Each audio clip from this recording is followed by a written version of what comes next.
সরকার বেতন বাড়ানোর ঘোষণা দিল আজ।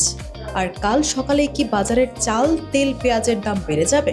কেন সাধারণ মানুষের পকেটে টাকা আসার আগেই অদৃশ্য এক সিন্ডিকেট সেই টাকা কেড়ে নেওয়ার নীল নকশা তৈরি করে ফেলে? 2026 সালের এই কঠিন সময়ে পে স্কেল কি আপনার জন্য আশীর্বাদ, নাকি অসাধু সিন্ডিকেটের জন্য এক নতুন উৎসবের সুযোগ?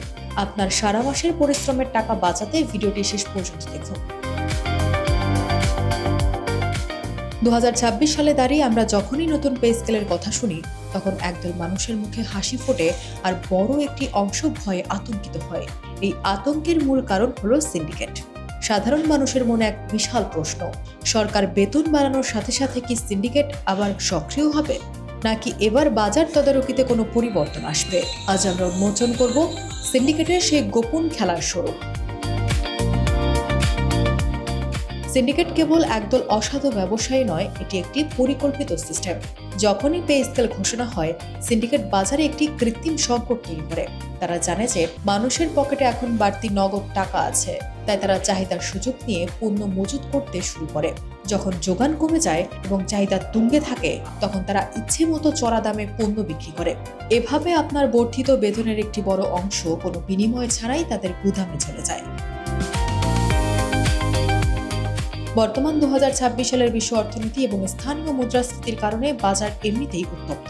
এই অবস্থায় সিন্ডিকেটগুলো আরও বেশি শক্তিশালী হয়ে উঠেছে। তারা এখন কেবল দেশীয় পণ্য নয়, আমদানিকৃত পণ্যের উপরও নিয়ন্ত্রণ বজায় রাখে। পে স্কেল এলে তারা যুক্তি দেয় যে আমদানি খরচ বেড়েছে এবং সাধারণ মানুষের কেনার সামর্থ্যও বেড়েছে। এই দ্বিমুখী যুক্তিতে তারা এমন এক পরিস্থিতি তৈরি করে যেখানে খুচরা ব্যবসায়ীরাও অসহায় হয়ে পড়ে। সিন্ডিকেট কেবল মালামাল আটকে রাখে না, তারা বাজারে একটি আতঙ্ক বা প্রোপাগান্ডা ছড়িয়ে দেয়। মিডিয়া বা সোশ্যাল মিডিয়ায় এখন খবর রটে যে বেতন বাড়ার কারণে জিনিসের দাম বাড়বে। মানুষ ভয়ে আগেভাগেই মজুত করতে শুরু করে। এই প্যানিক বাইং বা আতঙ্কিত কেনাকাটায় সিন্ডিকেটকে চূড়ান্ত সুযোগ করে দেয় দাম বাড়ানোর।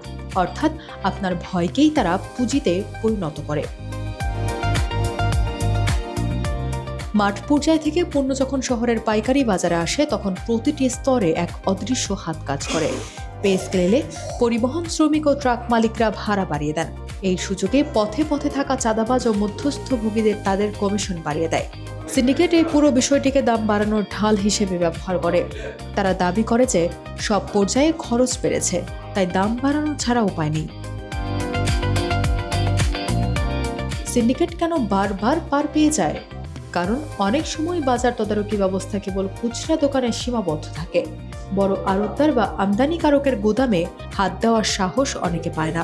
2026 সালেও যদি এই অবস্থায় পরিবর্তন না হয়, তবে পে স্কেল কেবল একটি সংখ্যা হয়েই থাকবে।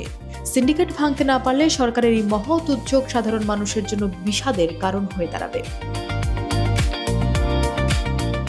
সিন্ডিকেটের এই চক্র ভাঙতে সাধারণ ক্রেতাদেরও সচেতন হতে হবে।